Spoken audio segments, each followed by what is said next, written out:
चलिए तो मैं आपको बताता हूँ हम हमारे प्रोजेक्ट में कौन से इक्विपमेंट को यूज़ करेंगे। सबसे पहले हम यूज़ करेंगे ब्रेड बोर्ड। ये ब्रेड बोर्ड है, ये आप ऑनलाइन सर्च करोगे तो आपको ये मिल जाएगा। इसमें छोटी साइज़ भी आती है, बड़ी साइज़ भी आती है, पर आप बड़ी साइज़ लो तो ज़्यादा बेटर है। तो सबसे पहले हम ब्रेड बोर्ड यूज़ करेंगे। उसके बाद सेकंड हम यूज़ करेंगे, ये एडाप्टर है आर्डिनो यूनो के लिए। तो आप देख लीजिएगा कि ये जो पिन है, ये मोटी जो सिलेंड्रिकल शेप में रहती है वैसी पिन होनी चाहिए।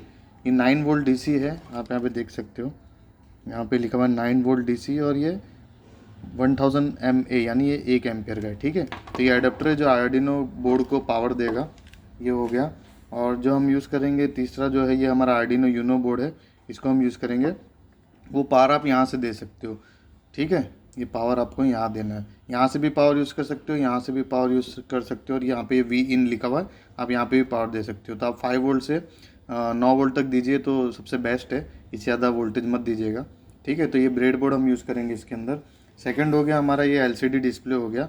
ये एलसीडी डिस्प्ले जो है ये 20x4, ये 204 जो लिखा हुआ है 20x4, इसका मतलब यहाँ पे 20 सेगमेंट्स होते हैं और 4 लाइन रहती है। तो 20 का मतलब होता है ये 20 सेगमेंट्स, और ये 4 का मतलब होता है ये 4 लाइन। ठीक है, तो ये 16 पिन का होता है, ये यहाँ पे 16 पिन्स रहते हैं।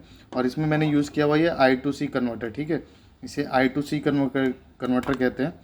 तो ये आपको ऑनलाइन फ्लिपकार्ट पे या अमेज़ोन पे कहीं पे भी मिल जाएगा। तो ये I2C LCD डिस्प्ले का I2C कन्वर्टर है ये। तो ये 16x2, ये 20x4, ये दोनों टाइप में यूज़ कर सकते हो आप। तो आप याद रखिएगा यहाँ LCD दो टाइप की मिलती है, एक तो 16x2 की मिलती है और एक 20x4 की। तो ये जो I2C कन्वर्टर है ये दोनों में यूज़ हो सकता है, 16x2 के लिए और 20x4 के लिए। ठीक है, तो ये हम यूज़ करेंगे LCD के लिए। उसके बाद हम यूज़ करेंगे रिले मॉड्यूल। ये आप देख सकते हो रिले मॉड्यूल है 5 वोल्ट डीसी का। आप ये याद रखिएगा कि आपको जो रिले मॉड्यूल खरीदोगे वो रिले मॉड्यूल आपका होना चाहिए एक्टिव हाई पुल अप वाला। ठीक है, एक्टिव लो नहीं होना चाहिए। मेरे केस में ये एक्टिव लो है क्योंकि मेरे पास ये अवेलेबल था, तो मैंने इस पर सारी कोडिंग लिखी हुई है। तो मैं आपको आगे चल के बताऊँगा एक्टिव लो और एक्टिव हाई के बारे में। ठीक है, और ये जो आप ये यूज़ करोगे ये आईआर सेंसर मॉड्यूल जो है, आईआर सेंसर मॉड्यूल, ये दो आईआर सेंसर मॉड्यूल यूज़ करना, और ये दोनों एक्टिव लो है। ठीक है, ये भी एक्टिव लो है। एक्टिव लो का मतलब होता है आप 0 वोल्टेज दोगे तो ऑपरेट होगा, और हाई वोल्टेज दोगे तो ये ऑपरेट नहीं होगा। ठीक है, तो ये हो गया।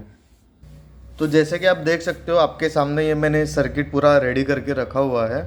इस सर्किट में मैंने क्या क्या यूज़ किया मैं आपको बताता हूँ। सबसे पहला हमने यूज़ किया ये आर्डिनो यूनो है। ये बोर्ड तो आप जानते ही हो, ब्रेड बोर्ड जिसे हम कहते हैं। ये आपका रिले मॉड्यूल है 5 वोल्ट डीसी का।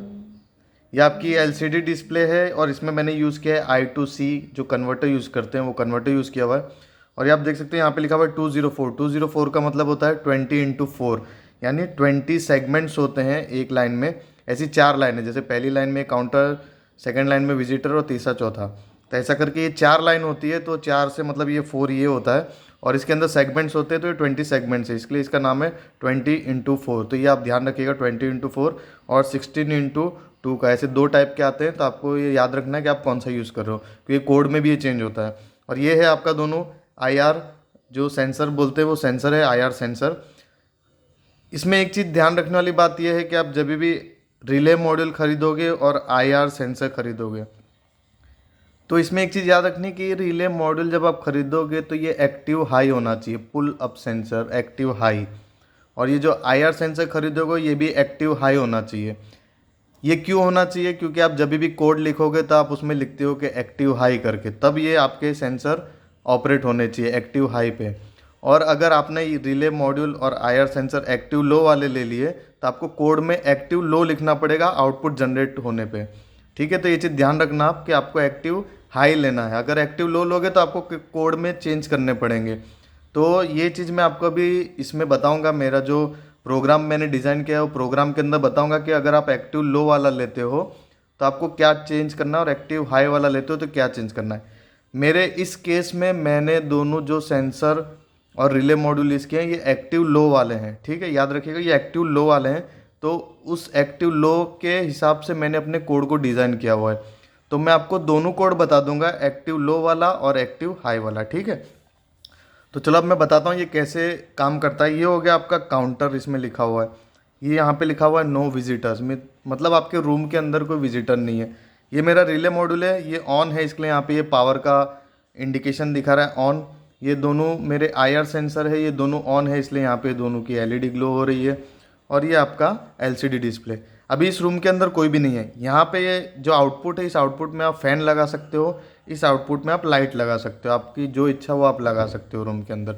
अभी जैसे कि हम एक विजिटर रूम के अंदर आया, तो आप जैसे कि देख सकते हो कि ये विजिटर 1 लिख के यहाँ पे आया है, और ये यहाँ पे LED ग्लो हो गया। LED ग्लो हो गया, इसका मतलब ये आपका रिले ऑन हो चुका है। रिले ऑन हो गया, इसका मतलब आपका लाइट या फैन ऑन हो गया। तो एक विजिटर अंदर है, अभी दूसरा विजिटर गया, तो यहाँ पे आप देखो 2 विजिटर अंदर एंटर हो चुके हैं और ये लाइट ऑन है। अभी समझो जो पहला विजिटर गया था वो रिटर्न वापस बाहर आया, रिटर्न बाहर आ गया। यहाँ पे देखो विजिटर 1 लिखा हुआ है, अभी भी वहाँ का लाइट और फैन चालू है, किसका, रूम का।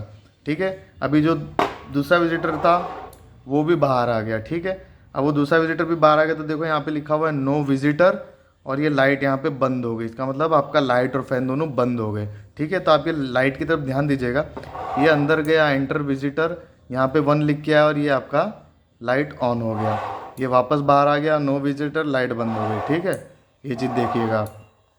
तो आपका ये जो मैंने डायग्राम बनाया है, ये जो डायग्राम मैं आपको लिंक डिस्क्रिप्शन में डाल दूंगा, वहाँ से आप डाउनलोड कर लेना और अच्छे से देख लेना। प्लस इसका जो कोड है, मैंने आप जो एक्टिव लो और एक्टिव हाई वाला बताया, वो कोड भी मैं डाल दूंगा, तो वो भी चीज़ आप देख लेना। लेकिन कभी भी आप ये मॉडल या IR सेंसर खरीदोगे तो ये चीज़ हमेशा याद रखना कि आप कोई भी चीज़ खरीदो तो एक्टिव हाई वाला ही खरीदना, क्योंकि हम कोई भी चीज़ को हाई करते हैं या उसको पॉजिटिव देते हैं तब वो ऑन होना चाहिए, ना कि वो नेगेटिव देने पे ऑन होना चाहिए। ठीक है, मेरे पास ये अवेलेबल थे इसलिए मैंने ये डाल के बनाया हुआ है। लेकिन आप जब भी खरीदो एक्टिव हाई वाला खरीदना, ठीक ना।